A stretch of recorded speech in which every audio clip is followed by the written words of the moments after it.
ATC World, a desire to connect the world.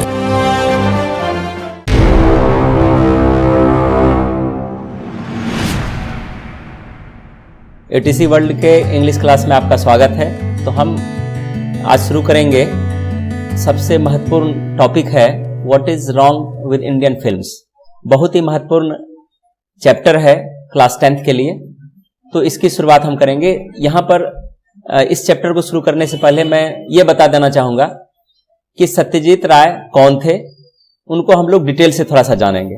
तो detail से जानकारी के लिए हम यहाँ पर पहुँचते हैं कि इनकी जीवनी हमने इसका कलेक्शन करके रखा है। यहाँ से देखते हैं। जब हम फिल्म की बात करते हैं, जब मूवीज की बात करते हैं, तो सत्यजीत राय और इसका रे भी बोला जाता है। सत्यजीत रे भी बहुत जगह तुमको मिलेगा, ठीक है ना। और सत्यजीत राय, यहां पर इसकी जीवनी के बारे में सबसे पहले देखेंगे। इसका जन्म 2 मई 1921 को हुआ था, याद रहेगा। सत्यजीत राय कौन थे? एक फिल्म डायरेक्टर थे। देखते हैं, और इसमें बहुत सी उपलब्धि इनको मिली है जिनको जानना हमारे लिए अनिवार्य रहेगा। कि देखिए यहां पर लिखा हुआ विश्व की महानतम फिल्मी हस्तियों में से एक, पद्म भूषण, भारत रत्न, ऑस्कर अवार्ड से अलंकृत। अब देखो कि सत्यजीत राय के बारे में कितना चीज हम लगाते हैं तब आगे बोलते हैं। सत्यजीत राय को कौन कौन सा पुरस्कार मिला था? पद्म भूषण, भारत रत्न, ऑस्कर अवार्ड से अलंकृत किया गया था। He is not a common man, he is one of the prolific writer, ठीक है ना। वो प्रख्यात राइटर भी रहे हैं। तो उनमें से यहां पर जानते हैं कि उनका जन्म कब हुआ था? 2 मई 1921 ईस्वी को, और निधन 23 अप्रैल 1992 ईस्वी को हुआ था। याद रहेगा। ये दो चीज आपको ध्यान में रखना है। जब ऑब्जेक्टिव की बात आएगी तो ये सवाल ऑब्जेक्टिव में पूछा जा सकता है बिहार बोर्ड के एग्जामिनेशन में, ठीक है।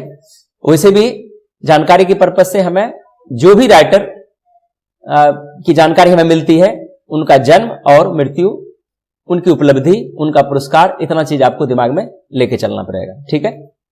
तो पुरस्कार कितने थे इनके पास? 3, पद्म भूषण, भारत रत्न, ऑस्कर अवार्ड।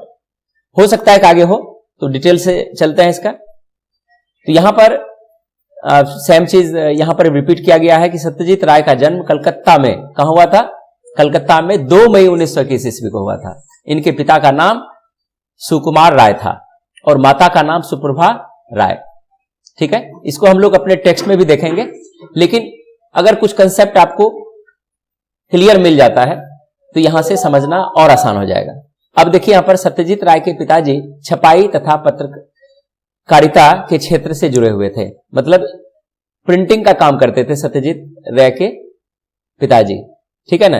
और पत्रकारिता, जर्नलिज्म में भी उनका महारत हासिल था। अब है यहां पर सत्यजीत राय के दादाजी का नाम उपेंद्र किशोर राय था, जो एक प्रसिद्ध लेखक, चित्रकार, वायलिन वादक तथा संगीतकार थे। अब यहां पर इनके ग्रैंड फादर के बारे में भी दिया गया है। क्या थे? क्या नाम था? उपेंद्र किशोर राय, ठीक है। वो भी एक लेखक थे, पेंटर थे, वायलिन बजाते थे, वायलिन वादक और संगीतकार भी थे। और इसी कारण पूरा घर के माहौल में कला का वातावरण बना रहता था। मतलब हर चीज वहां पर संगीतज्ञ प्रेमी रहे हैं, तो ऑटोमेटिक है कि जैसा माहौल रहेगा वैसा ही आगे बाल बच्चे बढ़ेंगे। जहां पले बढ़े सत्यजीत राय, और उन्हें विरासत में ही मिला उन्हें कला का खजाना, क्योंकि दादा से ही सारा चीज इसको मिलता चला गया। सत्यजीत राय जब मात्र 3 वर्ष के थे तब उनके पिता सुकुमार राय का देहांत हो गया, निधन हो गया। तब मां ने बड़े ही संघर्ष पूर्वक धैर्य से अपने भाई के घर में रहकर इनका पालन पोषण किया। अब यहां पर यह प्रश्न उठ सकता है कि सत्यजीत राय कितने वर्ष के थे जब इनके पिता का निधन हुआ, और किस प्रकार इसका लालन पालन हुआ?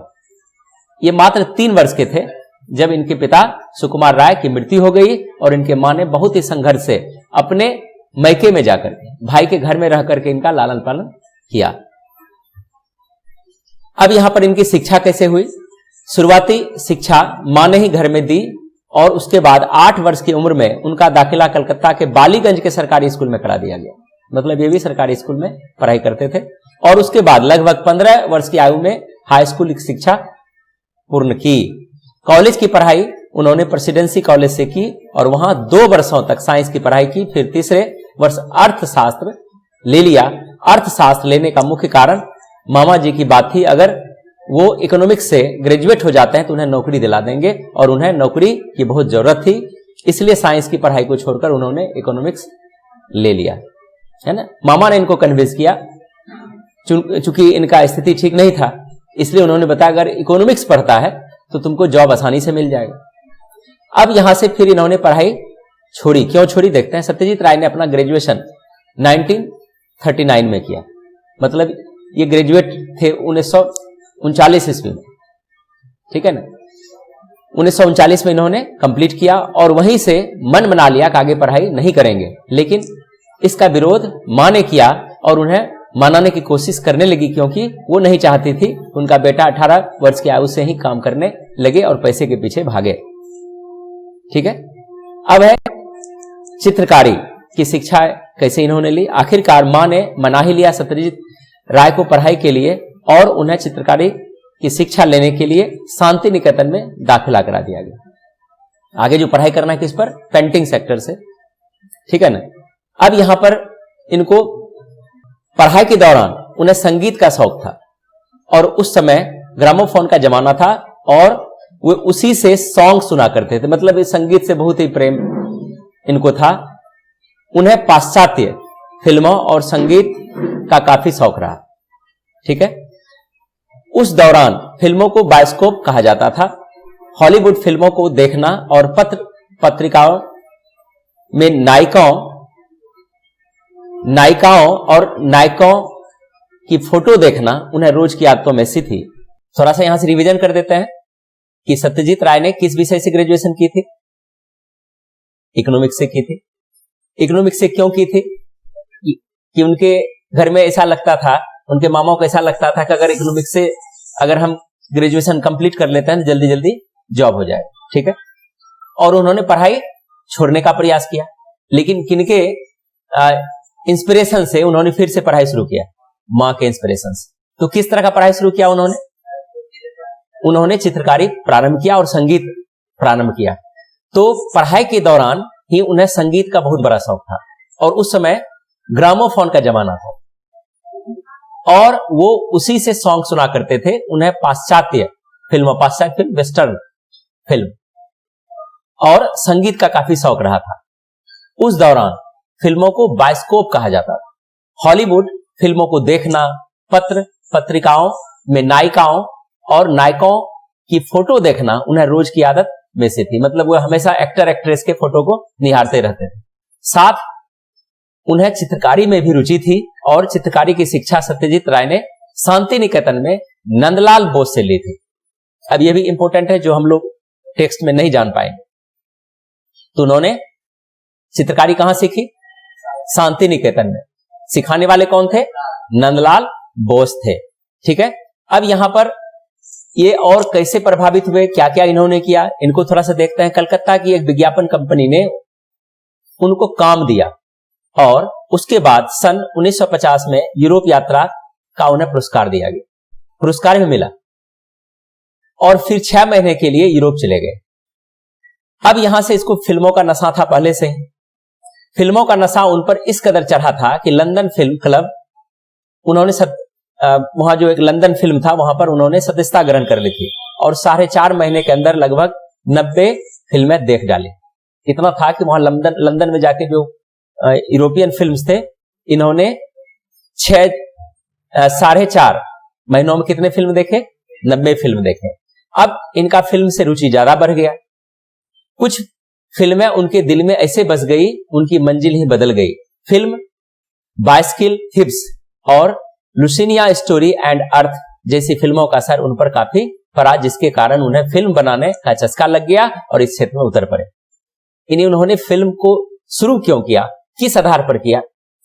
तो यहां ध्यान देने वाली बात है कि हमें एक पिक्चराइज दिमाग में हो जाना चाहिए। हम लोग बहुत चीज को रटना प्रारंभ कर देते हैं, रटना नहीं।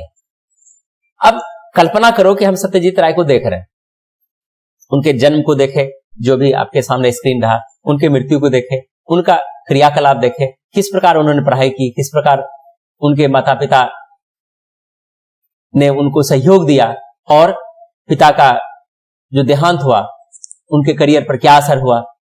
तो ये सब चीज अगर हम रिकैप करते हैं तो दिमाग में एक पिक्चर बैठ जाएगी, और एक बार इस वीडियो को चला के फिर से आप देख लीजिए तो आराम से आप समझ सकते हैं। शुरुआती दौर में उनका रुझान नायक नायिकाओं पर था, लेकिन फिर फिल्म निर्देशन की ओर बढ़ गए। पहले तो एक्टर एक्ट्रेस से ज्यादा इनको रुचि थी, लेकिन जब इन्होंने फिल्म देखी, कुछ फिल्म इनके दिमाग में इस प्रकार बैठ गया कि इन्होंने निर्देशन भी करना प्रारंभ किया, और इनका भी भूत इनके ऊपर सवार हो गया और उसकी बारीकियों को समझना शुरू कर दिया। सत्यजीत राय का विवाह जानी मानी अभिनेत्री तथा गायिका विजया दास से सन 1948 में हुआ। मतलब ये एक्ट्रेस थी विजया दास, याद रहेगा। और इन्हें एक पुत्र भी हुआ जिनका नाम संदीप रखा था, ठीक है ना। अब फिल्म निर्देशन के रूप में कार्य कर रहे थे, मतलब अब जो ये डायरेक्टर बन चुके थे। सत्यजीत राय ने आखिरकार सन 1952 में फिल्म को बनाने का निर्णय ले लिया और विभूति भूषण बनर्जी के उपन्यास पाथेर पंचाली को लिया और 8 लोगों की एक टीम बनाई, लेकिन वो सब फिल्म क्षेत्र में नए थे और नौसिखिए थे। इस फिल्म बीच में ही यह फिल्म बीच में ही रुक गई पैसों की दिक्कत के कारण। सत्यजीत राय की पहली फिल्म जो इसमें आई 3 साल के बाद यह मूवी बनी पश्चिमी बंगाल सरकार की वित्तीय सहायता से। मतलब ये फिल्म जो कर रहे थे पाथेर पंचाली, ठीक है ना, तो क्या हुआ, पैसे की कमी के कारण इसको रोक दिया। तो फिर चालू कैसे हुआ, 3 साल इसको स्टॉप करना पड़ा। फिर पश्चिम बंगाल के सरकार इनको मदद किया, फाइनेंशियल सपोर्ट किया, तब क्या हुआ, तब जाकर के फिल्म बनी। और यह सत्यजीत रे की पहली फिल्म थी। कौन थी, पाथेर पंचाली, याद रहेगा, फिर से देख लेते हैं। ये वाला फिल्म याद रखना है।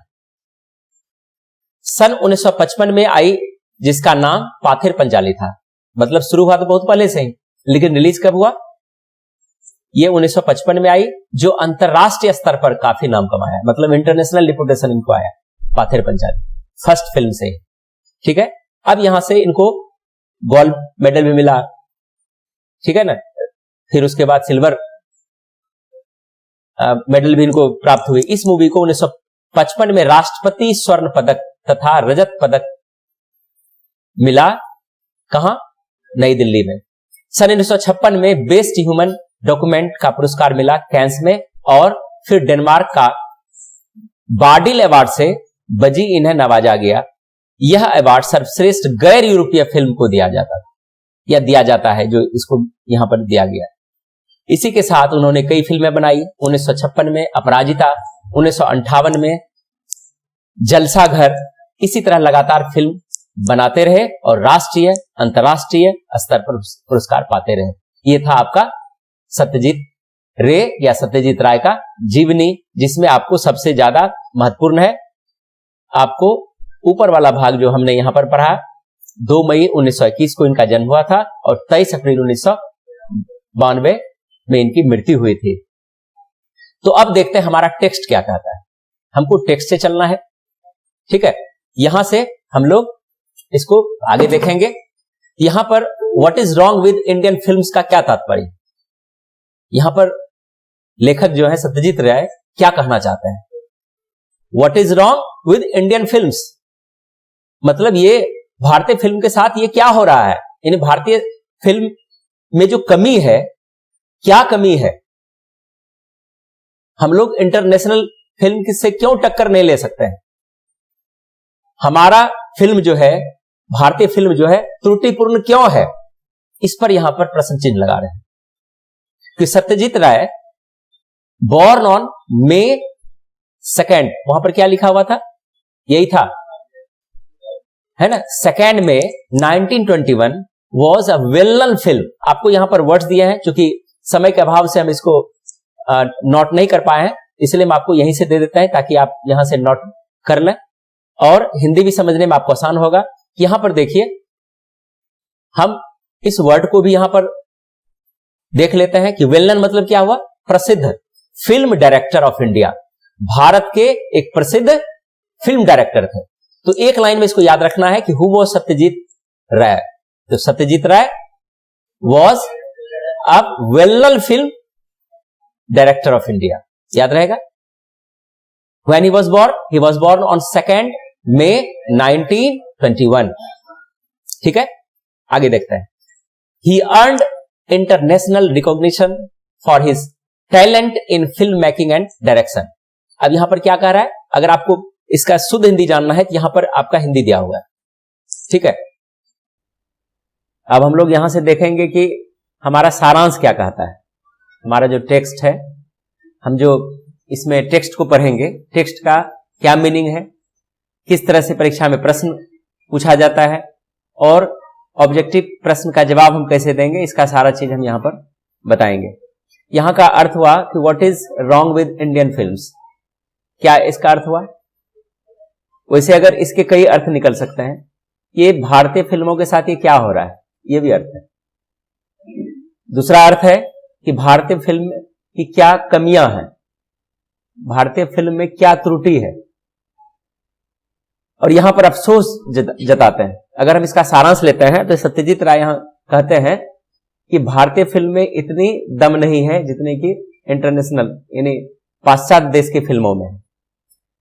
तो यहां पर हम लोग इनका जीवनी भी पढ़ चुके हैं, लेकिन यहां पर टेक्स्ट के अंदर क्या जीवनी दिया हुआ है इसको थोड़ा सा देखेंगे. तो सत्यजीत राय बॉर्न ऑन May 2nd 1921 हम लोग जान चुके हैं, was a well known film director of India. तो आपको इसमें याद रखना है कि जब हमको इसका ऑब्जेक्टिव आएगा तो हमको जन को यहां पर नहीं दर्शाना है, जब तक जन पूछा नहीं जाएगा. पूछा जाएगा कि वो सत्यजीत राय. इसमें जो हिंदी में प्राय हम लोग राय बोलते हैं, बहुत जगह राय लिखा रहता है, लेकिन इसका रे है, सत्यजीत रे. इसका टाइटल जो है रे के रूप में दे दिया गया है. ठीक है, रे इसको पढ़ेंगे. तो कौन थे? तो सत्यजीत रे वॉज अ फिल्म डायरेक्टर. तो सिर्फ फिल्म डायरेक्टर देंगे तो सूट नहीं करेगा. Well known film director. Well known को आपको याद रखना है. वेल नोन मतलब फेमस, फेमस मतलब प्रसिद्ध है ना, प्रख्यात. ठीक है. He earned international recognition for his talent in film making and direction. अब यहां पर क्या कहते हैं? यहां पर कहते हैं कि फिल्म निर्माण और निर्देशन में अपनी प्रतिभा के लिए उन्होंने अंतर्राष्ट्रीय पहचान बनाई. मतलब सिर्फ उनको हमारे देश में ही लोग नहीं जानते हैं, अंतर्राष्ट्रीय स्तर पर उनकी पहचान है, उनकी ख्याति है. किस क्षेत्र में? फिल्म निर्माण और निर्देशन के क्षेत्र में. इन्होंने फिल्म निर्माण भी किया और निर्देशन भी किया. फिर आगे कहते हैं best known for his Pather Panchali. उनका जो सबसे उत्कृष्ट रचना रहा, निर्माण रहा फिल्म का, क्या नाम है? पाथेर पंचाली. अब आगे क्या है? अपराजिता, नारुलता एंड शतरंज के खिलाड़ी. याद रखना है, इस टेक्स्ट को याद रखना है. किताब भी रहा है और फिल्म का नाम है ये. उन्होंने लेखनी तो पांडुलिपि बनाई होगी ना, ठीक है ना, नॉवेल के रूप में भी पढ़ते हैं. शतरंज के खिलाड़ी कहानी भी है, ठीक है ना, नॉवेल के रूप में भी ये है. तो याद क्या क्या रखना है? पहला निर्देशन जो फिल्म में किया कौन था? पाथेर पंचाली. और इस फिल्म को पैसे के अभाव में 2 साल तक रोक दिया गया. तो किन्होंने इनको हेल्प किया? बंगाल सरकार ने इनको वित्तीय सहायता पहुंचाई और फिल्म रिलीज हुआ और इनको बहुत बड़ी ख्याति मिली.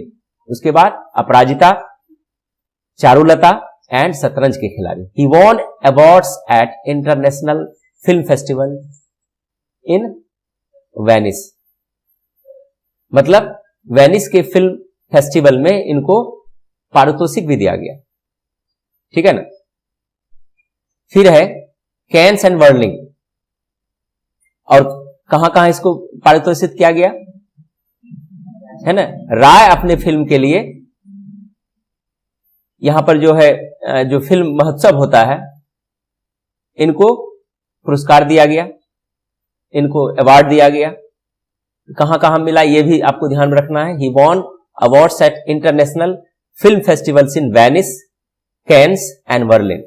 ये 2 या जगह का नाम दिया गया है. ठीक है ना. Ray used to compose music for his own films. ये जो अपने फिल्म बनाते थे, अपने फिल्म में संगीत जो इसमें था, इनका अपना था. संगीत की रचना इन्होंने अपने खुद से किया है. He was also a story writer. और ये कहानीकार के रूप में भी है, इसलिए बताएं कहानी भी इनका है। इलस्ट्रेटर, ये कहानीकार के साथ साथ क्या है? इलस्ट्रेटर। इलस्ट्रेट मतलब होता है कि उदाहरण प्रस्तुत करने वाला, तो कथा लेखक इसको बोला जाता है। फिर आगे क्या है? डिजाइनर, बुक डिजाइनर, ठीक है ना। ये पुस्तक रूपकार भी थे, फिल्म डायरेक्टर थे, चित्रकार थे, पेंटर थे, म्यूजिशियन थे, तो बहुत सी कला इसमें कूट कूट कर भरी हुई थी। ही वॉज ऑल्सो, अच्छा ये हो चुकी है। Oxford University conferred on him an honorary doctorate degree, an honour which very few people have received. अब यहां पर बहुत ही सुंदर लाइन इसमें दिया गया, ऑक्सफोर्ड यूनिवर्सिटी में उनको सम्मान के लिए डॉक्टर की उपाधि दी गई, डॉक्टरेट उपाधि इसको मिली। यह प्रतिष्ठा बहुत कम लोगों को मिलती है। इन द प्रेजेंट एसे, ये क्या है? कहानी है, निबंध है, नॉवेल है, क्या है? क्या है ये? निबंध है, एसे है। अगर पूछा जाएगा what is wrong with Indian film, 4 option दिया रहेगा, स्टोरी, एसे, नॉवेल, ड्रामा, क्या चुनेंगे? एसे चुनेंगे। तो ये ऑब्जेक्टिव आपके लिए हो सकता है, यहां से ध्यान रखेंगे। अब यहां से इन द प्रेजेंट एसे मतलब प्रस्तुत जो हम निबंध पढ़ रहे हैं, taken from his book our films their films. उनका किताब है, किताब का ही नाम है our films and their films, हमारे फिल्म और उनके फिल्म। मतलब हमारे देश में जो फिल्म बनती है वो फिल्म, और उनके फिल्म मतलब पाश्चात्य देश में जो फिल्म बनते हैं, इन्होंने किताब उन पर लिखा। He examines the nature of our films and points out their defects. इन्होंने क्या किया? फिल्म में जो त्रुटि होती है, जो कमियां होती है, उनके नेचर को एग्जामिन किया, उनको परखा, उसमें क्या अच्छाई है, क्या बुराई है, इन्होंने उनको अपनी किताबों में समाहित किया। He is extremely critical of the quality of our film making, direction as well as content. अब यहां पर यह कहते हैं कि वह हमारे फिल्म निर्माण, निर्देशन के अलावा विषय वस्तु की गुणवत्ता के प्रति अत्यधिक आलोचक रहे हैं। मतलब फिल्म की जो क्वालिटी होनी चाहिए, कैसी होनी चाहिए, इन्होंने उस पर फोकस किया, और जहां जरूरत पड़ा उसकी आलोचना भी की। जहां पर हम प्रेज कर सकते हैं, प्रेज भी किया, तो उसको क्रिटिसाइज बोला जाता है, क्रिटिकल एप्रिसिएशन दिया। तो इसमें हमने क्या क्या देखा? What is wrong with Indian films क्या है? निबंध है। किसके द्वारा लिखी गई है? सत्यजीत रे के द्वारा लिखी गई है। सत्यजीत रे का जन्म कब हुआ? 2 मई 1921 को हुआ। कौन कौन इसकी रचनाएं हैं? पाथिर पंचाली, चारुलता और अपराजिता, शतरंज के खिलाड़ी। ये किस किस रूप में जाने जाते हैं? वेल नोन फिल्म डायरेक्टर के रूप में जाने जाते हैं, स्टोरी राइटर के रूप में जाने जाते हैं, पेंटर के रूप में जाने जाते हैं, कंपोजर भी रहे हैं, म्यूजिशियन भी रहे हैं। ठीक है ना।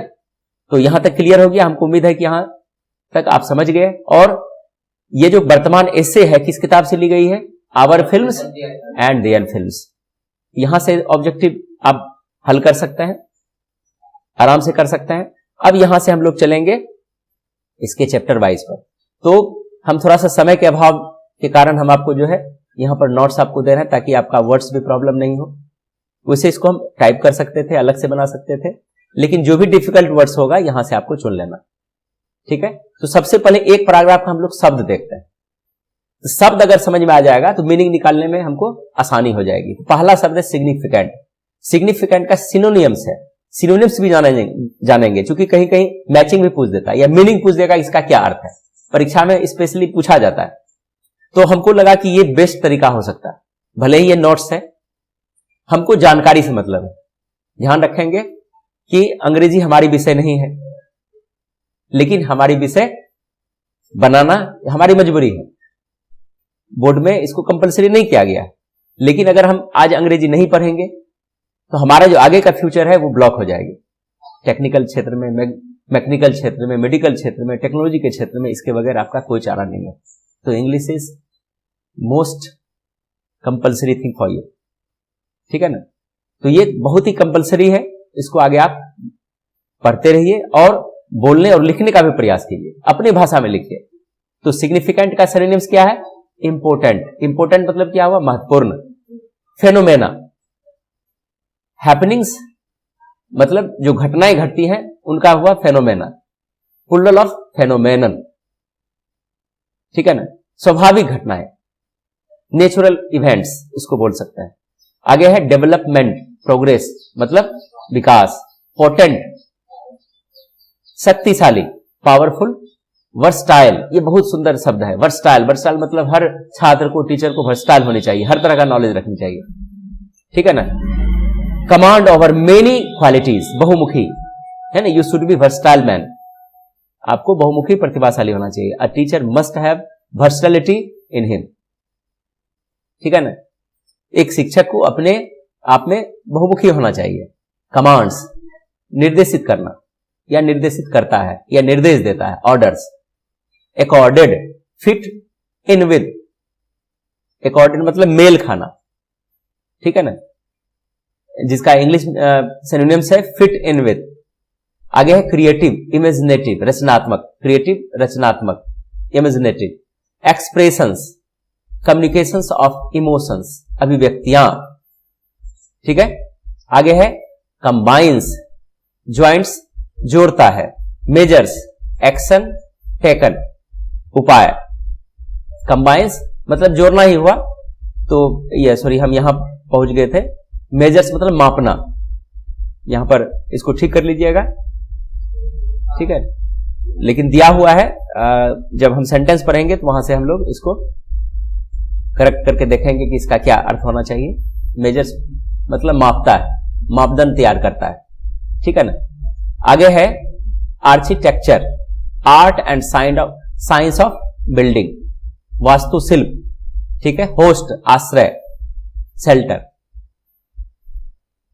होस्ट मतलब मेजबान भी होता है, ठीक है। सरप्राइजिंगली मतलब आश्चर्यजनक रूप से। Feature, man film in cinema programme, या फीचर ये अलग है, फीचर फिल्म बोला जाता है, मतलब विशेष आकर्षण या रूपलेख का फिल्म, फीचर फिल्म इसको बोला जाता है। यहां इसका अलग अर्थ है, उसे फीचर मतलब विशेषता भी होता है, ठीक है। तो ये हम लोग यहां से देख लिए। अब यहां पर कहता है one of the most significant phenomena of our time has been the development of the cinema from a turn of the century mechanical toy into the century's most potent and versatile art form. क्या अर्थ हुआ? Cinema का विकास हमारे समय के सर्वाधिक महत्वपूर्ण घटनाओं में से एक है। हमारे पास जितने भी घटनाएं हुई हैं, वो सहज हो, नेचुरल हो, जो भी घटनाएं, उन घटनाओं में हम सिनेमा का स्थान अभूतपूर्व है ना। सिनेमा का निर्माण जो हुआ, ये हमारे जीवन में एक नया मोड़ दिया। तो यहां पर इसका हिंदी क्या होगा? सिनेमा का विकास हमारे समय के सर्वाधिक महत्वपूर्ण घटनाओं में से एक है। अब यहां पर रिलेटिव प्रोनाउन को यूज किया गया है, जो एक युग के आंतरिक खिलौनों से दूसरे युग के सर्वाधिक प्रबल और बहुमुखी कला के रूप में हुआ है, ठीक है ना। इसको यहां पर देखते हैं, मैकेनिकल टॉय बोला गया है, यांत्रिक खिलौने के रूप में, ठीक है ना। Today the cinema commands and respect accorded to any other form of creative expression. क्या अर्थ हुआ? आज सिनेमा रचनात्मक अभिव्यक्ति के किसी अन्य रूप के प्रति ध्यान देने की रजामंदी को निर्देश करता है। रचनात्मक अभिव्यक्ति मतलब ऐसी अभिव्यक्ति जिसमें क्रिएटिविटी हो, ऐसी अभिव्यक्ति जिससे हम कुछ निर्माण कर सकते हैं। ये सिनेमा में पावर है। अगर हम बहुत ऐसे फिल्म देखते हैं तो अपने अंदर में उसको समाने लगता है, अपने अंदर में जीने लगता है सिनेमा को देखकर, और आपको लगता है कि हमको भी ऐसा करना चाहिए, या इससे हम बेटर कर सकते हैं, या इसमें ये हो सकता है। तो सिनेमा जो है अच्छा खराब करने की आपको एक निर्देश करता है। आप सिनेमा देख करके, मूवीज देख करके अपने आप को बदल सकते हैं, अपने आप को एक नए खांचे में ढाल सकते हैं। तो ये रचनात्मक कमांड्स और रिस्पेक्ट हमें देता है। It combines in various measures the functions of poetry, music, painting, drama, architecture and a host of other arts, major and minor. It also combines the cold logic of science अब यहां पर क्या अर्थ हुआ? यहां पर कहता है बहुत हक में यह काव्य, मतलब हमारे फिल्म में काव्य भी है, संगीत है, चित्रकारी है, नाटक, वास्तुशिल्प और अन्य कलाओं के आश्रय बड़ा या छोटा के कार्यों को संयुक्त करता है। मतलब हमारी मूवीज में टुडे द सिनेमा, यहां पर जो हमारा जो सिनेमा है ये क्या करता है? निर्देशित करता है किस चीज को? The respect according to any other form of creativity और क्रिएटिव एक्सप्रेशन को। फिर इसके बाद कहता है it combines in various measures, ये बहुत तरीके से क्या करता है? हमको जोड़ता है। किस किस क्षेत्र में? पोइट्री के क्षेत्र में, काव्य के क्षेत्र में, पेंटिंग के क्षेत्र में, ड्रामा के क्षेत्र में, आर्किटेक्चर के क्षेत्र में, and host of other arts, और बहुत सारे कलाओं के रूप में हमें जोड़ता है। It also combines the cold logic of science. अब यहां पर देखिएगा कि विज्ञान के कोल्ड मतलब तटस्थ तर्क को भी यह जोड़ता है। कोल्ड लॉजिक, यहां पर यह ध्यान रखेंगे कि इसका अर्थ है कोल्ड लॉजिक ऑफ साइंस, तटस्थ तर्क को भी यह जोड़ता है। आगे है India took up film production surprisingly early. कहने का मतलब भारत के आश्चर्यजनक रूप में फिल्म का निर्माण जल्द अपनाया गया। फिर से इसको हम बताते हैं। India took up film production मतलब फिल्म का निर्माण जो हुआ सरप्राइजिंग, आश्चर्यजनक से बहुत पहले इसकी शुरुआत हो गई। ठीक है ना। The first short film was produced in 1907। पहली लघु फिल्म कब बना? 1907 ईस्वी में बना। और यहां पर and in the first feature in 1913, और फिर है प्रथम रूपक 1913 में। तो यहां ध्यान रखना लघु फिल्म कब बना? 1907 ईस्वी में, और प्रथम फीचर फिल्म कब बनी? 1913 ईस्वी में। इसको रूपक के रूप में जाना गया, वो फीचर का अर्थ हो रूपक।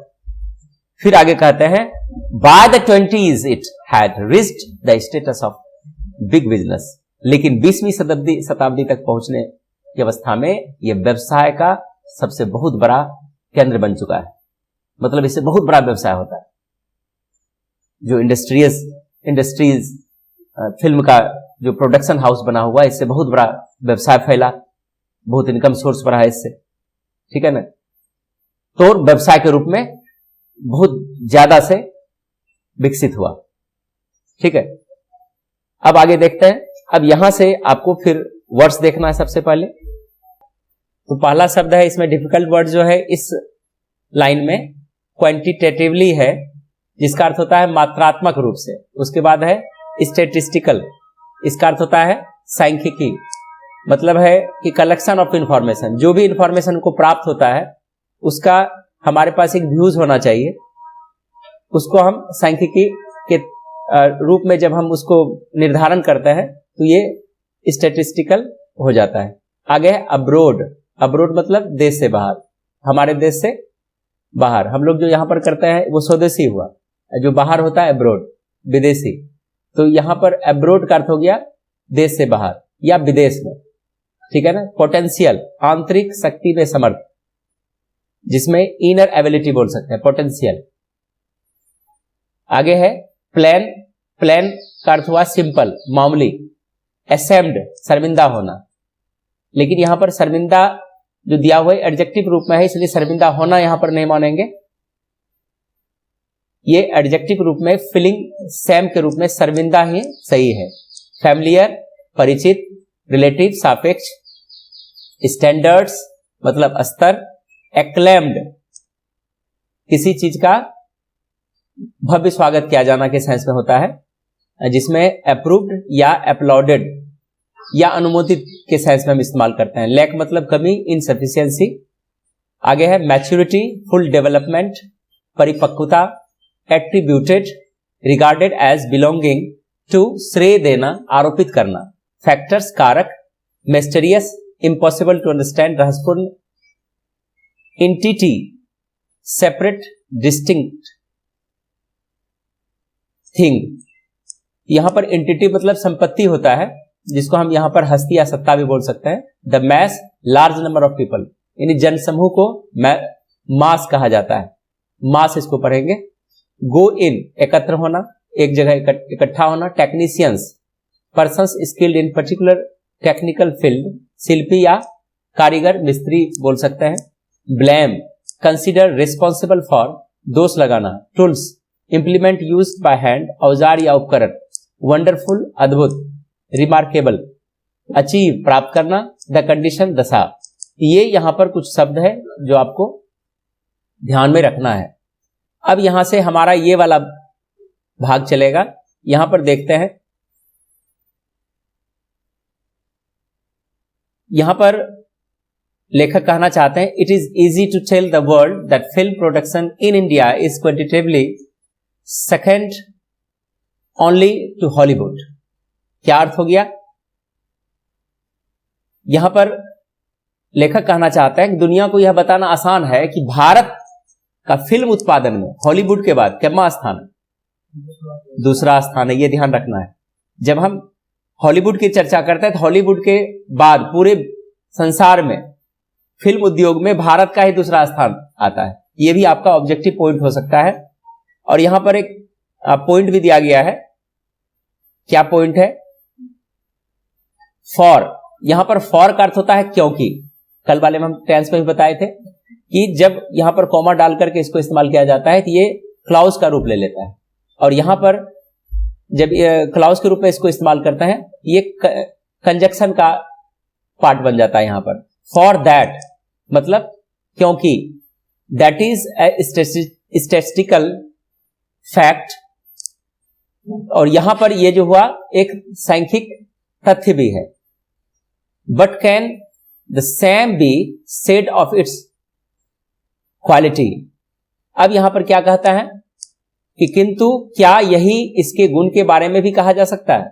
मतलब जब हम व्यावसायिक रूप में हम अपने फिल्म को देखते हैं और बाहर की फिल्म को देखते हैं तो स्थान तो दूसरा है बिजनेस के क्षेत्र में, लेकिन क्या गुण भी जो हॉलीवुड का गुण है क्या वही गुण हमारे फिल्मों में है? यहां पर ये प्रश्न चिन्ह लगा रहे हैं। Why are our films not shown abroad? हमारे फिल्मों को विदेशों में क्यों नहीं दिखाया जाता है? It is solely because India offers a potential market for her own products. अब यहां पर क्या कह रहा है? क्या केवल इसलिए कि भारत अपने उत्पाद के लिए एक समर्थ बाजार प्रस्तुत करता है? अब और आगे है, और are we just plain ashamed of our films? और यहां पर भी प्रश्न चिन्ह लगा रहे हैं लेखक, या क्या हम लोग बिल्कुल सीधा अपने फिल्म से शर्मिंदा हैं? कहने का तात्पर्य हुआ कि बिजनेस की जब बात आती है फिल्म में तो हॉलीवुड सबसे प्रथम स्थान आता है और दूसरा स्थान भारत की फिल्मों का ही आता है। लेकिन क्या इनके गुण के बारे में क्या यह बात हम कह सकते हैं? हमारे फिल्मों को विदेशों में क्यों नहीं दिखाया जाता है? इसलिए नहीं दिखाया जाता है क्या हम अपने फिल्म से शर्मिंदा हैं? क्या हमारे पास उतना बाजार पहले से अवेलेबल है कि हमको विदेशों में दिखाने की जरूरत नहीं है? तो इस तरह का प्रश्न यहां पर लेखक कर रहे हैं। To anyone familiar with the relative standards of the best foreign and Indian films, the answers must come easily. Let us face the truth. There has yet been so Indian film which could be acclaimed on all counts where other countries have achieved. We have only attempted, and that too not always with honesty. अब इसका क्या कारण हुआ? यहां पर लेखक कहना चाहते हैं कि सर्वोत्तम विदेशी और भारतीय फिल्मों के सापेक्ष स्तर से परिचित किसी के लिए उत्तर आसानी से प्राप्त हो सकता है। हम लोग सत्य का सामना करें, अभी तक ऐसा कोई भारतीय फिल्म नहीं है जो सभी स्तर पर अनुमोदित किया जा सकता हो। जहां अन्य देशों से या देशों ने कुछ प्राप्त किया है, हम लोगों ने मात्र प्रयास किया है और वह भी हमेशा ईमानदारी से नहीं। यहां कहने का तात्पर्य है कि जब हम इसको एक मापदंड देते हैं, दोनों फिल्मों को मापते हैं, तुलना करते हैं, तो ऊपर का जो प्रश्न है हमारे फिल्मों को क्यों नहीं दिखाया जाता है, या हमारा फिल्म का लेवल इंटरनेशनल फिल्म या हॉलीवुड फिल्म से मैच क्यों नहीं करता है, तो इसका हम उत्तर आसानी से प्राप्त कर सकते हैं। तो सत्य क्या है? हम लोग सत्य का सामना करें। मतलब लेखक यहां पर सीधा अपने फिल्मों का निंदा कर रहे हैं कि हमारे फिल्मों में वो गुण नहीं है जो हॉलीवुड फिल्मों में है। अभी तक ऐसा कोई भारतीय फिल्म नहीं है जो सभी स्तर पर अनुमोदित किया जा सकता हो। मतलब हमारी फिल्मों का कुछ भाग अच्छा रहता है तो कुछ भाग खराब रहता है, यानी हर तरीके से हम अपने फिल्म को अच्छा नहीं बोल सकते, लेखक का मानना, ठीक है ना। और कोई भी ऐसा फिल्म अभी तक नहीं बना है जो सभी सेक्टर को पूरा करते हुए सर्वश्रेष्ठ बना हो, ठीक है ना। हम लोगों ने एक प्रयास किया है, यानी हमारे फिल्म के जो राइटर हैं, डायरेक्टर हैं, प्रोडक्शन हाउस है, एक्टर एक्ट्रेसेस हैं, वे अच्छा बनाने का प्रयास सिर्फ करते हैं, लेकिन कहीं कि ये उनके ईमानदारी पर भी प्रश्न चिन्ह लगता है। मतलब कुछ फिल्में हिट हो जाती है, कुछ फिल्में मापदंड पर अच्छा हो जाता है, तो वो भी ईमानदारी से नहीं, कहीं ना कहीं इसमें बेईमानी छुपा हुआ रहता है। ये यहाँ का कहने का तात्पर्य है। No doubt this lack of maturity can be attributed to several factors. The producers will tell you about the mysterious entity, the mass which goes in for this sort of things. The technicians will blame the tools and the directors will have much to say about the wonderful things he had in mind but could not achieve because of the conditions. अब क्या इनके पास कमी रह जाती है? हमारे फिल्मों में क्या कमी है? कहते हैं, लेखक कहते हैं, निसंदेह परिपक्वता की यह कमी अनेक कारकों को आरोपित किया जा सकता है। मतलब जो हमारे फिल्मों में इनमेच्योरिटी है, जो मैच्योर नहीं हो पाता है, परिपक्व नहीं हो पाता है, उनके क्या क्या कारण हैं या किन कारणों पर लोग उनको आरोपित करते हैं, उन पर ब्लेम करते हैं। अब यहां पर कहते हैं निर्माता अपने जनसमूह की रहस्यमय सत्ता के बारे में कहेगा। मतलब जो निर्माता है, जो प्रोडक्ट करता है, यानी प्रोडक्शन जिनके हैंड में रहता है, वो क्या कहता है, जनसमूह पर थोपता है कि जनता ने पसंद नहीं किया। उनकी सत्ता क्या कह रही है उनके फिल्मों के बारे में, जो इस प्रकार की चीज के लिए एकत्र होता है। शिल्पी उपकरण को दोष देगा, जो शिल्पी हैं, आर्किटेक्चर हैं, वो अपने उपकरण को दोष देगा, मेरे पास तो ये ऐसा साधन ही नहीं, ये होता तो और अच्छा हो जाता।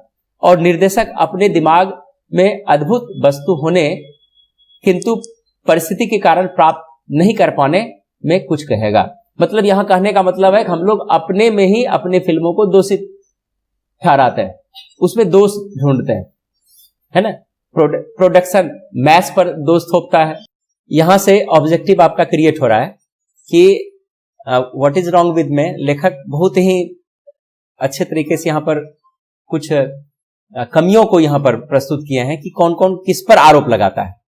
तो फिल्म प्रोड्यूसर्स जो है जनता पर आरोप लगाता है, ठीक है। टेक्नीशियन यानी टेक्नीशियंस जो हैं, जो फिल्म का निर्माण करते हैं, तो अपने टूल्स पर लगाता है, मेरे पास टूल्स ही अच्छा नहीं था इसलिए फिल्म नहीं बनी, है ना। उसी प्रकार से फिर आगे बढ़ते हैं तो डायरेक्टर्स किस पर ब्लेम करता है, सिचुएशन पर, स्थिति अच्छी नहीं थी, वैसा स्थिति नहीं बन पाया, ठीक है ना। तो यहां पर ये तीन चीज आपको ध्यान में रखना है कि प्रोड्यूसर्स किस पर आरोप लगाया, जनसमूह पर। उसके बाद शिल्पी मतलब जो टेक्नीशियंस हैं किस पर आरोप लगाया, टूल्स पर, हमारे पास अच्छे टूल्स नहीं है। और डायरेक्टर किस पर आरोप लगा रहा है कि परिस्थिति ऐसा सिचुएशन नहीं है, सिचुएशन का प्रॉब्लम है, अभी समय नहीं है, अभी इसका सीजन नहीं है। इस तरह से आरोप लगा करके अपने का कन्नी काट के साइड हो जाता है, ठीक है। अब आगे देखते हैं, आगे यहां से आगे का आपका जो है वर्ड्स आ रहा है, तो वर्ड्स आ रहा है फंडामेंटल। फंडामेंटल तो सबको पता है, इसका अर्थ होता है बेसिक, जो मूलभूत किसी भी चीज के बारे में बताता है, फंडामेंटल होता है इसका। कंसेप्ट, जनरल आइडिया, धारणा, कोहेरेंट, लॉजिकल एंड कंसिस्टेंट, संगत, pattern, arrangement of repeated parts, स्वरूप या ढांचा, एग्जिस्टिंग, सर्वाइविंग, अस्तित्वान।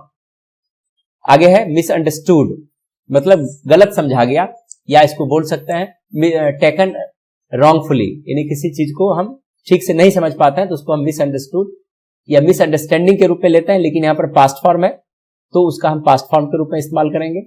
मूवमेंट, मूवमेंट मतलब ये क्रियाशील या गति, यानी कि क्रियाशीलता भी होता है इसका अर्थ, ठीक है। इक्विटेड इक्विटेड का अर्थ होता है मेड एंड इक्विवेलेंट, समान बनाना, ठीक है। इक्विटेड, इक्वलाइज हो गया है इक्विटेड का अर्थ, किसी चीज को बराबर कर देना। उसके बाद है मेलोड्रामा। मेलोड्रामा मतलब क्या हुआ? इमोशनल ड्रामा, है ना, भावनात्मक नाट्य रूप। तो इमोशनल, यहां पर मेलोड्रामा का एक और अति नाटक मतलब ओवर एक्टिंग, ऐसा एक्टिंग जो पब्लिक को पसंद नहीं है, जब बोलता है ओवर एक्टिंग कर रहा है, मतलब वो मैच नहीं करता है, नेचुरल नहीं होता है, जबरदस्ती एक्टिंग करने का नाटक करता है। हम फिल्म देखते हैं और नाटक देखते हैं, दोनों में अंतर आ जाता है। तो जब नाटक देखते हैं तो उनका डायलॉग जो है वो मेलोड्रामा का रूप लेता है, लेकिन जब फिल्म देखते हैं तो उसमें नेचुरल एक्टिंग होती है, एकदम लगेगा जैसे घर में हम लोग बैठ के काम कर रहे हैं, लेकिन उसमें हर चीज का जो है मेलोड्रामा हमको मिलता है नाटक वाले में। तो यहां पर देखिए क्या कहता है, इन इंडिया, और इसमें थोड़ा सा एक दो वर्ड है, एनालॉजी है, सिमिलरिटी, इसको सिमिलरिटी के रूप में जानेंगे। उसके बाद है इम्प्रोविसेशनल, ठीक है ना, composing music with a play, भाषण सहित प्रदर्शन। यहां पर देखिए क्या कहना चाहते हैं, इंडिया मतलब भारत में, it would seen that the fundamental concept of a coherent dramatic pattern existing in time was generally misunderstood. क्या अर्थ हुआ? भारत में एक ऐसा लगता है कि समय पर वर्तमान किसी संगत नाटकीय ढांचे की मौलिक धारणा सामान्यतः गलतफहमी थी। मतलब ये कि भारत में जो इसका जो सिलसिला चल रहा है, किस चीज का? नाटकीय ढांचे का। तो ये इसमें वो ठीक से उसको समझ नहीं पाया कि इसका क्या नेचुरल पार्ट होना चाहिए, उसकी गलतफहमी रही बार बार। Often by queer process of reasoning movement was equated with action and action with melodrama.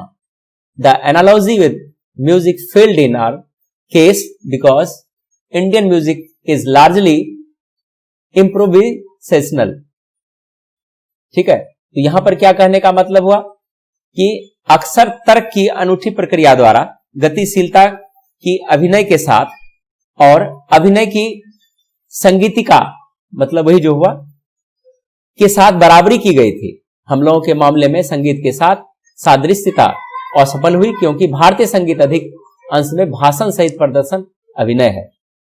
तो यहां पर लेखक कहना चाहते हैं कि जब हम इसका तर्क के द्वारा इसके अभिनय की गतिशीलता का मापन करते हैं, तो संगीतिका यहां पर जो दिया गया है, जो हम लोग मेलोड्रामा इस्तेमाल करते हैं, ओवर एक्टिंग करते हैं, उसको बराबरी में करने के लिए उसको स्पेशल थोपा जाता है, जो बढ़िया नहीं होता है, जो उसकी कमी को दर्शाता है। ठीक है ना, हम लोगों के मामले में संगीत के साथ सादृश्यता असफल हुई, क्योंकि भारतीय संगीत अधिक अंश में भाषण सहित प्रदर्शन अभिनय है। तो भारतीय संगीत में क्या होता है? भाषण सहित प्रदर्शन। अभी ये बोल रहा है यहां से कि because Indian music is largely improvisational, मतलब इसमें जो संगीत है एक तरह का लगता है कि कोई भाषण दे रहा हो, है ना, यानी संगीत में उस तरह का नहीं नेचुरल आ पाता है कि जो संगीत के अंदर दिखे। ये लग रहा है कि कोई सीधा राइटिंग करके छोड़ दिया हो और इसको जो गाने वाला है सीधा सीधा इसको गीत के रूप में, यानी एक भाषण के रूप में गाता है, गीत के रूप में नहीं गाता है, यानी इसको भाषण बना करके पेश करता है। तो चलिए हम लास्ट स्टेंजा से एक बार हम पुनः आपको रिवाइज करना चाहेंगे। तो इसमें क्या था कि सत्यजीत रे ने अपना विचार दिया कि हमारी जो मूवीज है, हमारा जो सिनेमा है, वह संपूर्णतः एक अस्थाई आधार तल पर स्थित नहीं है। कुछ न कुछ खामियां आ जाती है, कुछ अच्छा चीज आता है तो बहुत चीज बुरा देखने को मिलता है। यहां पर सत्यजीत रे अपना असंतुष्टि प्रकट करते हैं कि भारतीय फिल्मों में जो खामियां हैं वो उनको खलता है। उनकी तुलना वे हॉलीवुड मूवीज से करते हैं कि उनमें से बहुत से बेहतरीन फिल्म हैं और वहां तक हम नहीं पहुंच पाते हैं। तो कारण क्या है? इन्होंने यहां पर कुछ कंडीशन को रखा कि भारतीय फिल्म उद्योग में जो खामियां हैं, क्या क्या खामियां हैं, और लोग जो है किन किन खामियों को प्रदर्शित कर देते हैं और अपनी गलती नहीं दिखाते हैं। तो जैसा कि पिछले नीचे वाले अध्याय में दिया हुआ है कि प्रोड्यूसर्स किसको दोष देते हैं? प्रोड्यूसर्स दोष देते हैं जनसमूह पर कि हमारे पास वैसा जनसमूह नहीं मिला, हमारे मूवीज जनता तक नहीं पहुंच पाई।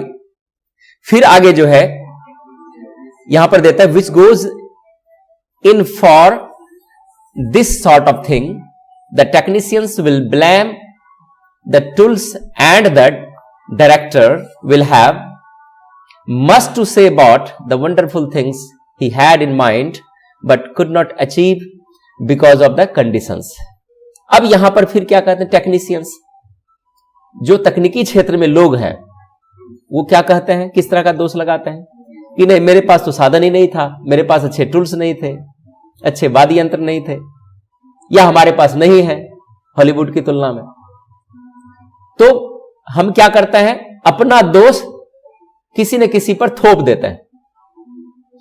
तो सत्यजीत रे यहां पर उस दोषों का खंडन करते हुए कौन कौन किस पर दोष लगाता है उनका यहां पर वर्णन करता है। अब हम लोग आगे पढ़ेंगे, आगे के कुछ वर्ड्स को हम देख लेते हैं। सबसे पहले तो ऑलमोस्ट, लगभग, पासिंग फेज मतलब जो चरण बढ़ रहा है ना, जो क्रम आगे चलता है उसको पासिंग फेज बोला जाता है। ट्रांजिटरी स्टेज बोला जाता है, जो परिवर्तनशील अवस्थाएं होती है। आगे है रिपरक्यूजन, इसका होता है प्रभाव या असर। आगे है सक्सेसेस, सफलताएं। क्लीचेज, पुराना विचार, मतलब जो हम विचार को भूलते जा रहे हैं, अब उसकी मतलब हमें नहीं है। जिनविनली, प्रामाणिक रूप से। रिवील्ड, स्पष्ट या प्रकट। अब है इररिप्रेसिबल, इसका हुआ अदम्य, ठीक है। आगे है पेंचेंट, रुझान। जैज, जैज संगीत, यानी this is the type of music, ठीक है ना। आइडियम मतलब मुहावरा हम लोग जानते ही हैं। रियलाइज्ड, महसूस किया गया। मॉडल, नमूना। डिपिक्ट, वर्णन करना या चित्रित करना या उद्धरित के सेंस में है। अटरली, निरपेक्ष। वेरियंस, पृथकता या अंतर। मोरेवर, से अधिक या के अतिरिक्त, या कभी तो पर भी इसका बोलते हैं। टेक्निकल, तकनीकी। पॉलिश, रोगन या चमक। हॉलमार्क, प्रमाण चिन्ह या छाप। इम्पॉसिबल, असंभव। ग्लॉस, चमक। इमेजिनेशन, कल्पना। इंटेग्रिटी, अखंडता या संपूर्णता। एप्रिसिएशन, मूल्यांकन। लिमिटेशंस, सीमाएं। मीडियम, माध्यम या अवस्था। ये आपका कुछ वर्ड्स है, आप लोग कमांड कीजिएगा, इसको पढ़िएगा 2 बार 3 बार, ठीक है। अब देखिए यहां पर क्या कहते हैं, इसको देखते हैं।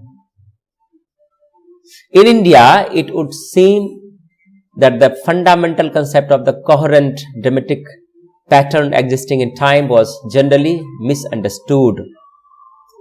अब यहां पर क्या बताई जा रही है, इसको हम लोग यहां से देखते हैं।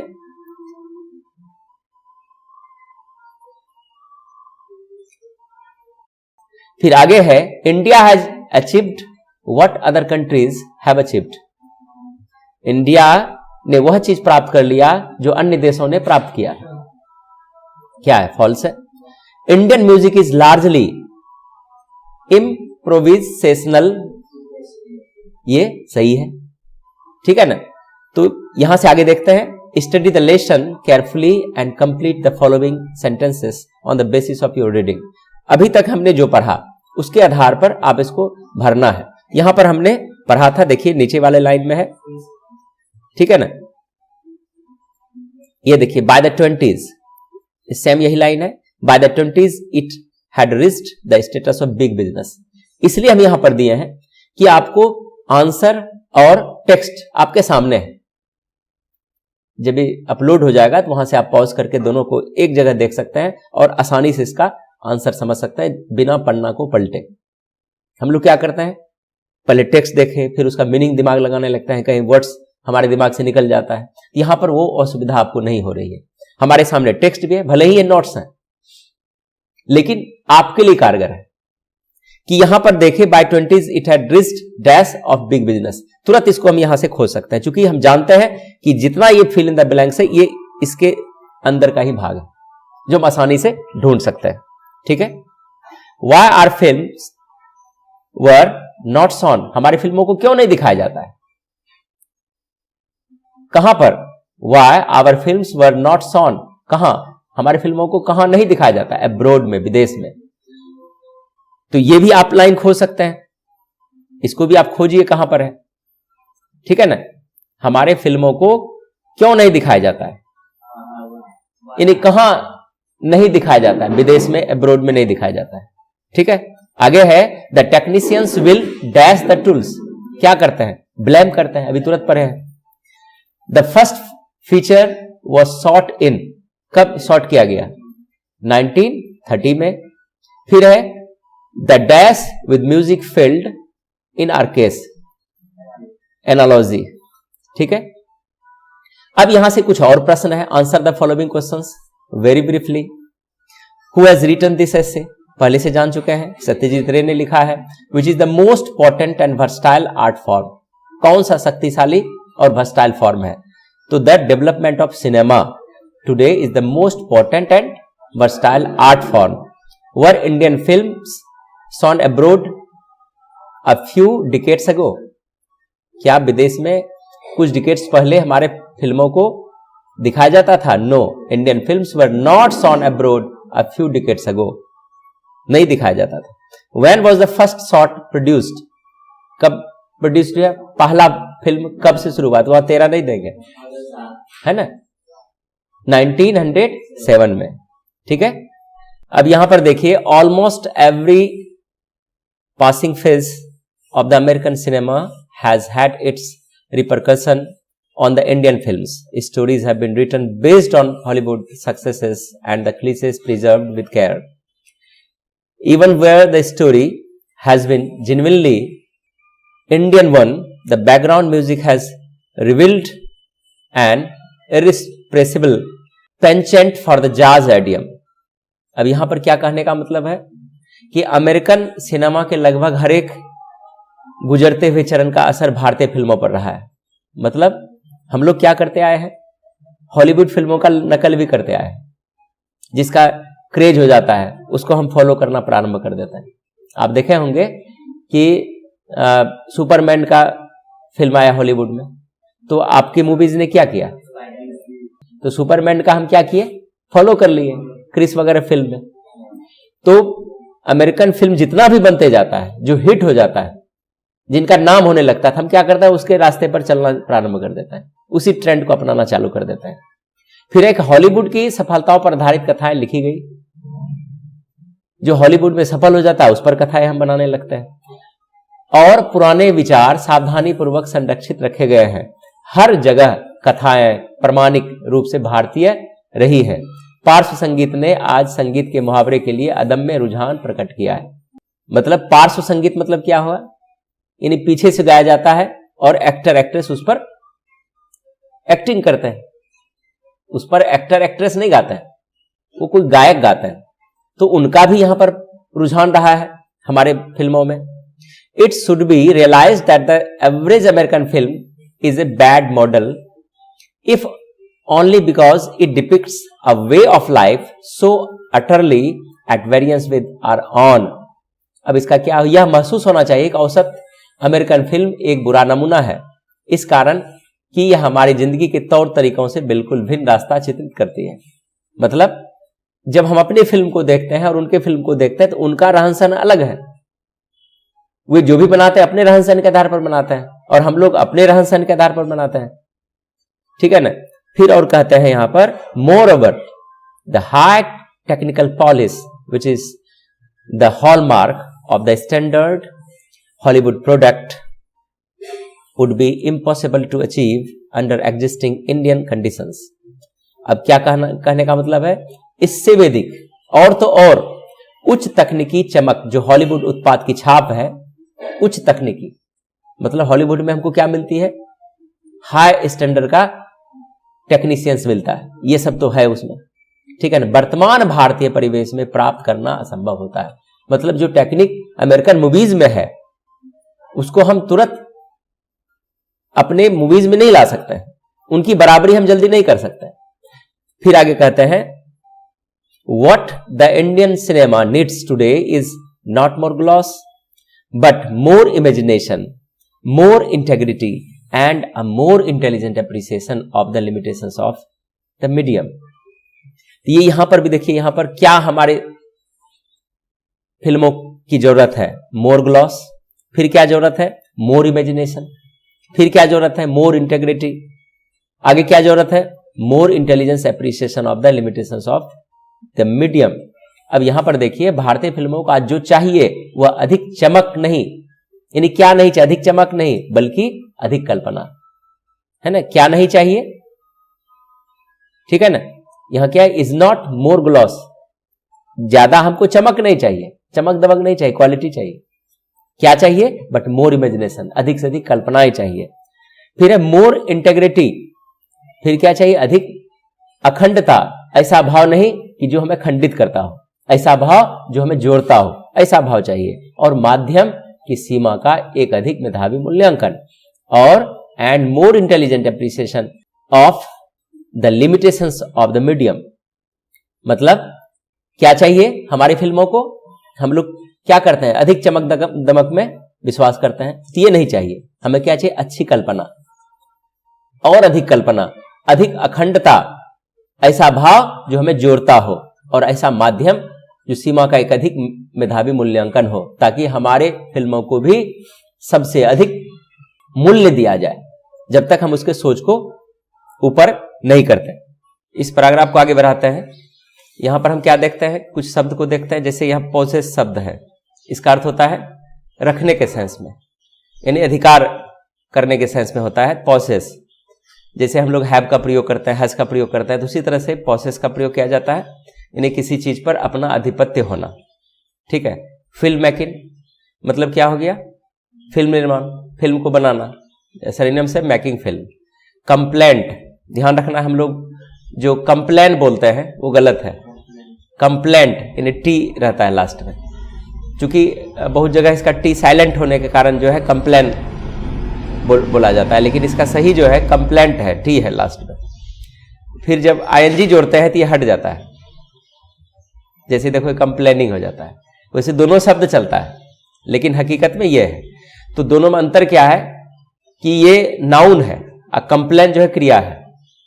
अगर टी हटा देंगे तो क्रिया हो जाएगा, टी रखेंगे तो नाउन हो जाएगा, ठीक है, अंतर यही है। तो कंप्लेंट मतलब क्या होगा, शिकायत, और कंप्लेनिंग, कंप्लेन खाली रहेगा, शिकायत करना, दोनों में अंतर यही है। नॉट विथ स्टैंडिंग के बावजूद, इन स्पाइट ऑफ, ठीक है ना, कभी कभी तो पर भी, फिर भी के सेंस में नॉट विथ स्टैंडिंग का प्रयोग करते हैं। डिवाइसेस, उपकरण, मतलब सिनेमा, जो हम सिनेमा बनाने में जो जो उपकरण हम इस्तेमाल करते हैं उसके बारे में यहाँ पर चर्चा किया है। टूल्स, जिसे टेक्नीशियंस ने किस पर ब्लेम किया था, टूल्स पर किया था। क्रेन मतलब क्रेन होता है जो एक जगह से दूसरी जगह किसी वस्तु को खींच के ले जाता है, ठीक है ना, उसको क्रेन बोलते हैं। तो machine for lifting heavy weight, भारी भारी सामान को एक जगह से दूसरे जगह ले जाने वाला मशीन हुआ। इनडिस्पेंसेबल, नॉट डिस्पेंसेबल दिया हुआ, एब्सोल्युटली नेसेसरी, अनिवार्य। इनडिस्पेंसेबल मतलब अनिवार्य, अत्यंत अनिवार्य, ठीक है। आगे स्टाइल, मैनर, तौर तरीका। आगे है iconography, science of icon making, मतलब किसी चीज का मूर्ति बनाने का जो कला होता है उसको आइकॉनग्राफी बोला जाता है। मूर्ति कला बोल सकते हैं, मूर्ति बनाने की विद्या बोल सकते हैं, ठीक है। यूनिकली, खास ढंग से या अनोखे ढंग से, यहां पर टिपिकली दिया हुआ है इसका सिनोनिम्स। आगे है रिकॉग्निसेबली, इसका अर्थ हो गया एक्सेप्टेबली, स्वीकार रूप से। आगे है रिप्लेट, रिप्लेट मतलब इसके साथ विथ प्रीपोजिशन आता है, होल्डिंग मच, फिल्ड विथ, भरपूर, से भरा पूरा होना, ठीक है। विजुअल, दृष्टिगत या नजर, एक दृष्टि के सेंस में जब हम कोई चीज विजुअलाइज करते हैं उसके लिए नाउन के रूप में यहां पर विजुअल शब्द आया है। ऑफ साइड, दृष्टिगत या नजर। Dissonance, combination of notes, not in harmony, विसंगतियां जो मैच नहीं करता हो। स्टीयर क्लियर, इसका अर्थ हो गया अस्पष्ट, मतलब बिल्कुल अस्पष्ट। जब हम कोई चीज एम्फेटिक रूप में इस्तेमाल करते हैं तो उसको स्टीयर क्लियर। आगे है इनकंसिस्टेंसीज, इसका हो गया कॉन्ट्रेडिक्शंस, विरोधाभास। उसे यहां कंट्राडिक्शंस होना चाहिए, इसको ठीक कर लेना है। विरोधाभास, कंट्राडिक्शंस इस्तेमाल करते हैं, यहां सी छूट गया होगा। मटेरियल, पदार्थ, सब्सटेंस। एस्पेक्ट्स, पहलू। बैकग्राउंड, पृष्ठभूमि। जैसे हम लोग बोलते हैं ना कि तुम्हारा बैकग्राउंड क्या है, मतलब पीछे तुम्हारे दादा क्या करते थे, क्या तुम्हारी स्थिति थी। उसी तरह से हमारा जो बैकग्राउंड पार्ट होता है किसी चीज का, जो जड़ कहां से आया है तो उसको हम बैकग्राउंड बोलते हैं, या पीछे का जड़ क्या है, पीछे की पराकाष्ठा क्या है, तो उसको हम बैकग्राउंड के रूप में इस्तेमाल करते हैं। फॉरग्राउंड, अग्रभूमि, मतलब आगे वाला भाग। बैकग्राउंड पीछे वाला भाग और फॉरग्राउंड आगे वाला भाग। उसी तरह से है ब्लेंड, मिलाना। ठीक है, यहां पर BLEND होना चाहिए। अब देख लेंगे यहां क्या दिया हुआ है। हार्मोनियस, समरसता। ड्रेस्टिक, प्रबल या उग्र, स्ट्रॉन्ग या सिवियर। सिंप्लीफिकेशन, सरलीकरण। रिसाइड्स, आवास। उसे यहां रिसाइड्स मतलब आवास गलत दे दिया है। रिसाइड्स मतलब होता है रहता है, वास करता है, निवास करता है। ठीक है। प्रिवेलिंग, चालू अवस्था में होना, रहने के सेंस में भी होता है। प्रीडोमिनेंट के सेंस में इसको यूज किया गया है। तो आगे देख लेते हैं। आफ्टर ऑल, यहां से हम पढ़ रहे हैं, after all we do possess the primary tools of film making. हम जो भी कमियां अभी तक लेखक ने यहां पर गिनाया, उनके बावजूद, है ना, या अंततः बोल सकते हैं कि हमारे पास, फिल्म उद्योग के पास फिल्म मेकिंग का प्राइमरी टूल्स है, प्राथमिक टूल्स है। ठीक है ना, प्राथमिक उपकरण है। The complaint of the technicians notwithstanding mechanical devices such as the crane shot and the process shot are useful but by no means indispensable। क्या कहने का अर्थ हुआ कि शिल्पकारों की शिकायत के बावजूद, मतलब शिल्प टेक्नीशियन क्या कहते हैं, हमारे पास अच्छे टूल्स नहीं है, तो शिल्पकारों की शिकायत के बावजूद क्रेन शॉट, प्रोसेस शॉट जैसी यांत्रिक युक्तियां उपयोगी हैं। फिर भी हमारे लिए सब उपयोगी है, किंतु किसी प्रकार से अनिवार्य नहीं है। ये कंपलसरी नहीं है कि ये सब चीज है तभी हम कुछ कर सकते हैं। बहुत ऐसा शूटिंग होता है जिसमें बहुत तंतु नहीं रहता है, लेकिन फिर भी उसकी क्वालिटी अच्छी बन जाती है ना, क्योंकि उनका भाव, उसमें जो एलिमेंट्स होना चाहिए, अगर वो और चीज है, क्योंकि हम लोग फिल्म में किसी उपकरण को देखने नहीं जाते हैं, हम उनके भाव को देखने जाते हैं कि फिल्म का उद्देश्य आखिर क्या है, क्या हमको निर्देशित कर रहा है, हमें क्या देना चाहता है। अनिवार्य नहीं है, हाँ, लेकिन अगर क्वालिटी बेस्ड बनाना चाहते हैं तो हमारे टूल्स भी हर चीज के लिए इंपॉर्टेंट होना चाहिए। ठीक है। फिर आगे कहते हैं, what our cinema needs above everything else is a style and idiom, a sort of iconography of cinema which would be uniquely and recognizably Indian। अब यहां पर कहते हैं,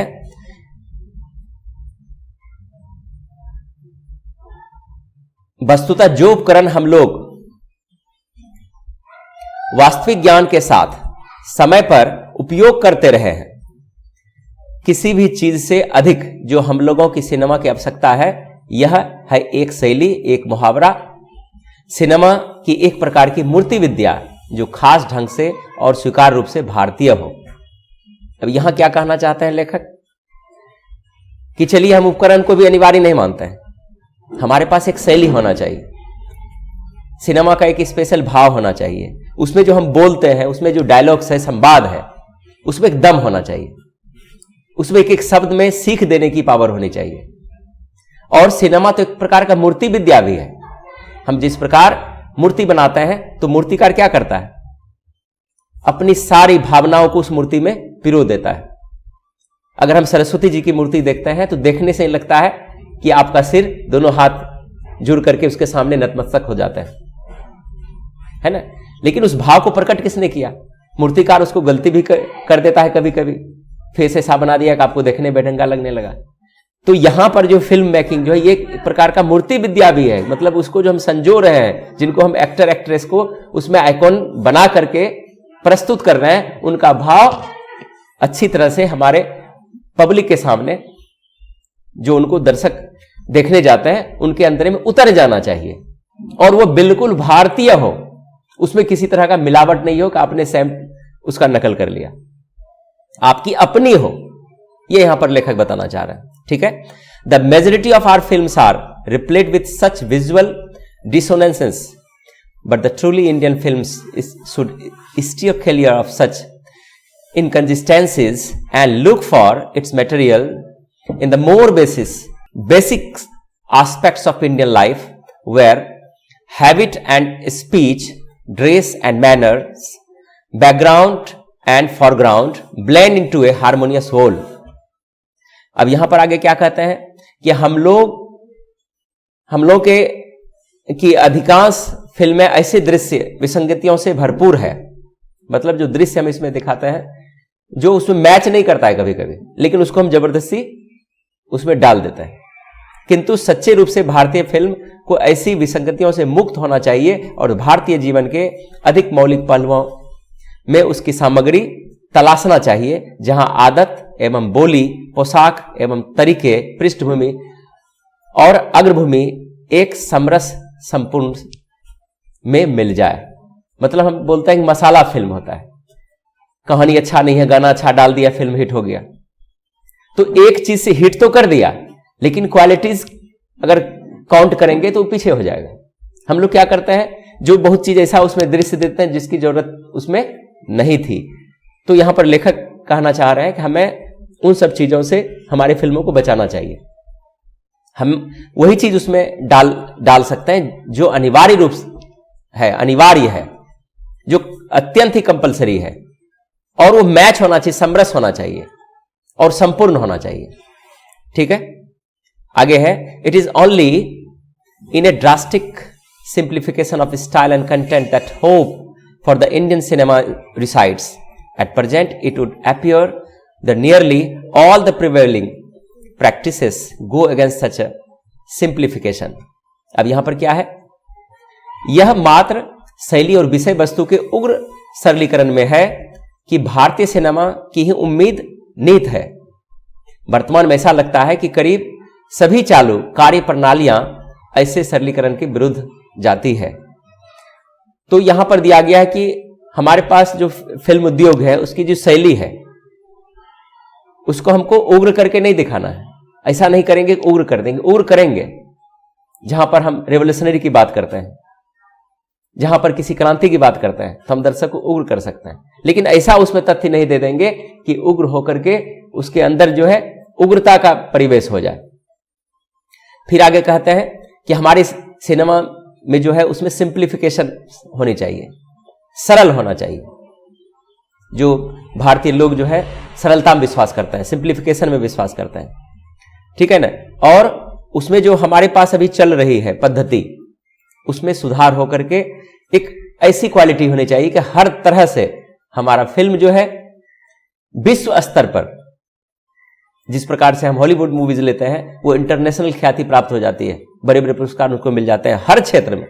एक्टर अच्छा, एक्ट्रेस अच्छा, उसकी क्वालिटी अच्छी, उसका पृष्ठभूमि अच्छा, ठीक है ना, अग्रभूमि अच्छा, हर चीज को हम उसमें तोलते हैं, जो हमारी मूवीज में आके फंस जाते हैं। हम लोग उसमें बहुत ऐसा चीज डाल देते हैं जो अननेसेसरी चीज है। इससे भारतीय फिल्मों को बचना चाहिए। यहां पर सलाह दे रहे हैं फिल्म को कैसा होना चाहिए, ठीक है।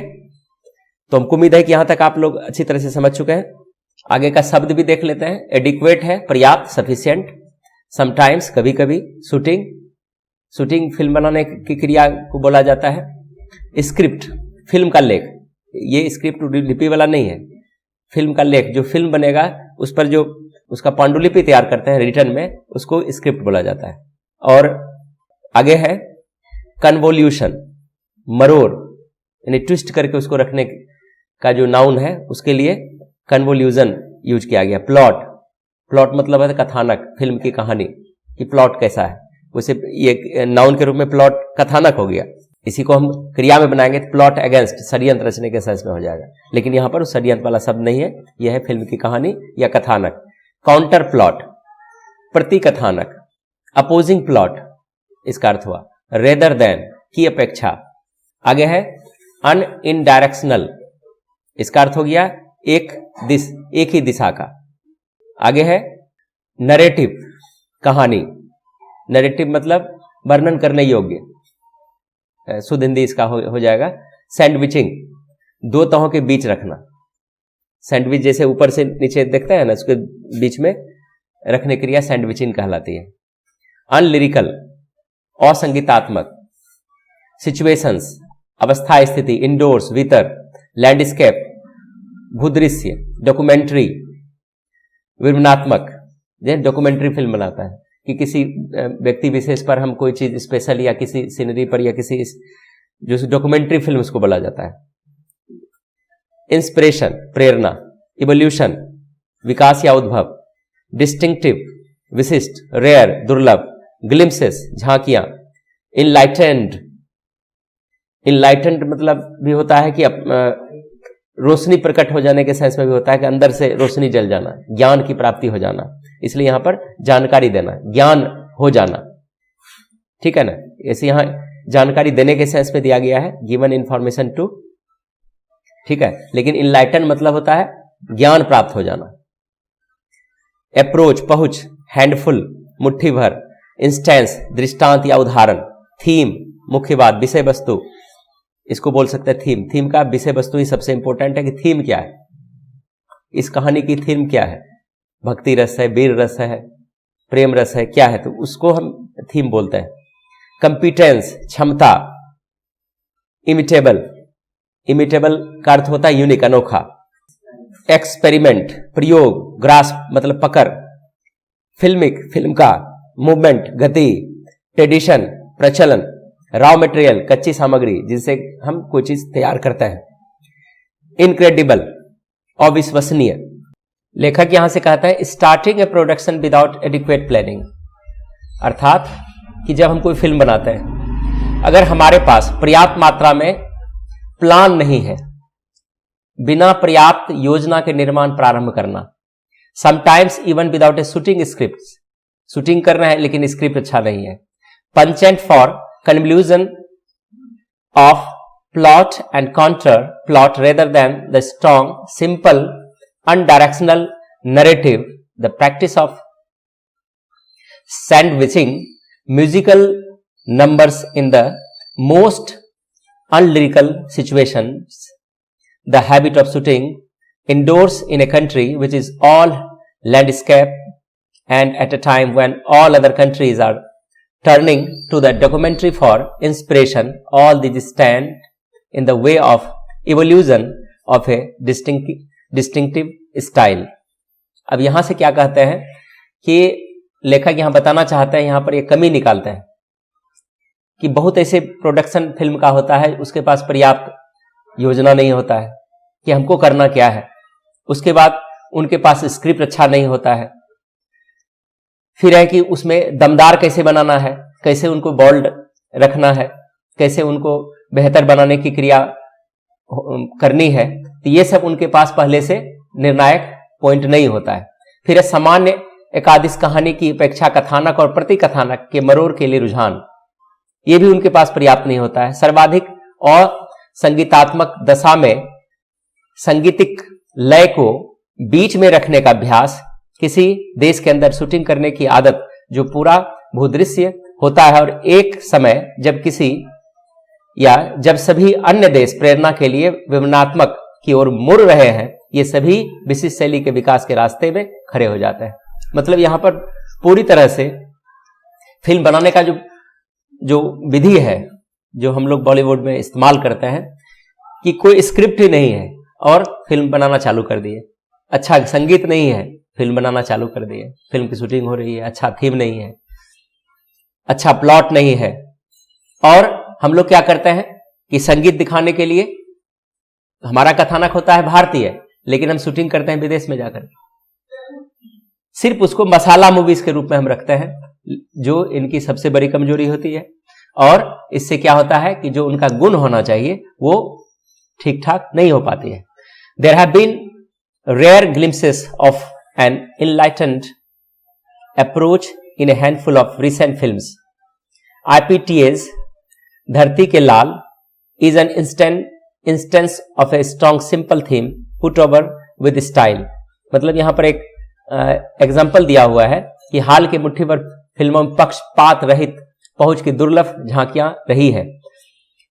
IPTA की धरती के लाल शैली, सत्यनिष्ठा और तकनीकी क्षमता के साथ सफलतापूर्वक अभिनय किया गया दमदार सरल अभिनय का दृष्टांत है। मतलब इसमें इसकी क्वालिटी अच्छी रही है। एक एग्जाम्पल के रूप में यहां दिखा गया है ऑनेस्टी एंड टेक्निकल कंपिटेंस, मतलब इसमें जो है जो इसकी ईमानदारी से प्रस्तुतिकरण इसका किया गया है और इसकी जो टेक्निकल पार्ट है वो भी एप्रिसिएबल है, सराहनीय है। आगे है संकर्ष कल्पना, an imitable and highly individual experiment shows a grasp of filmic movement and respect for tradition. अब यहां पर क्या कहा गया, संकर की कल्पना इस फिल्म का कोई दृष्टांत होगा। अनूठा और उच्च व्यक्तिगत प्रयोग फिल्म संबंधी गतिशीलता और परंपरा की उपेक्षा पर पकड़ दिखाता है। मतलब एक एग्जाम्पल इसमें दिखा गया है कि जो अच्छी पृष्ठभूमि है फिल्म की, लेकिन ऐसा और फिल्म क्यों नहीं बन पाता है। जो ऊपर के दृष्टांत में दिया गया है कि प्रोड्यूसर के पास अच्छी प्लानिंग नहीं होती है, अच्छा थीम नहीं होता है, अच्छा संगीत नहीं होता है और हर चीज को उसमें दिखाया जाता है। आगे है the raw materials of cinema is life itself. अब देखो यहां पर बहुत ही सुंदर लाइन दिया हुआ है कि आखिर सिनेमा जो बनती है, मूवीज जो बनती है, उसका रॉ मटेरियल्स क्या है, किससे वो तैयार होता है। यहां दिया गया है raw materials of the cinema is life itself, जीवन ही इसका जो है कच्ची सामग्री है। स्वयं जो हमारा लाइफ चल रहा है, हम लोग घटनाएं से गुजरते हैं, भिन्न भिन्न घटनाओं को देखते हैं, तो ये घटनाएं हैं, जीवन में घटित होने वाली घटनाएं हैं, इसका रॉ मटेरियल्स है। It is incredible that a country which has inspired so much painting, music and poetry should fail to move the film makers. He has only to keep his eyes open and his ears let him to do so. अब यहां पर क्या दिया गया है कि हमारे जीवन में जो घटनाएं घटती हैं वही सिनेमा का रॉ मटेरियल है। ये ऑब्जेक्टिव में पूछेगा, है ना, कि क्या है रॉ मटेरियल्स, क्या है लाइफ इटसेल्फ। ये बहुत ही इंपॉर्टेंट लाइन है। यह अविश्वसनीय है कि कोई देश जिसने इतना अधिक चित्रकला और संगीत और काव्य को प्रेरित किया है, यह फिल्म निर्माता को प्रेरित करने में असफल हो। मतलब हमारे पास हर चीज बेटर है, हमारे यहाँ चित्रकार है, चित्रकला है, काव्य है, म्यूजिक है, सब कुछ है, लेकिन हम जब फिल्म बनाते हैं तो फिर वहां जाके फेल क्यों हो जाते हैं, असफल क्यों हो जाते हैं। उसे केवल अपनी आंखें और कान खुला रखना है, उसे ऐसा ही करने दें। मतलब यहां कह रहा है कि जब आप फिल्म बनाते हैं तो आप अपना अलर्ट रहिए। हमारे पास हर चीज है, हर तरह की संभावना है, आप हॉलीवुड के तरह अपने फिल्म को बेटर कर सकते हैं। ठीक है, तो इसमें आपको जो है वर्ड्स के आधार पर इसको फिल करना है। यहां नीचे आप इसको पढ़िए और इससे ऑब्जेक्टिव भी दिया जाता है इसमें, जैसे stories have been written dash on Hollywood success. तो हमने यहां पर सारा सारांश देखा। इस सारांश में हमने क्या सीखा, यहां पर लेखक ने बताया कि हमारे फिल्मों में क्या कमियां हैं और हम अपने फिल्म को कैसे सुधार सकते हैं। तो हमको उम्मीद है कि आपको ये सारांश समझ में आ गया होगा। तो धन्यवाद, मैं इसका क्लास यहीं तक रखता हूं। जय हिंद, जय भारत।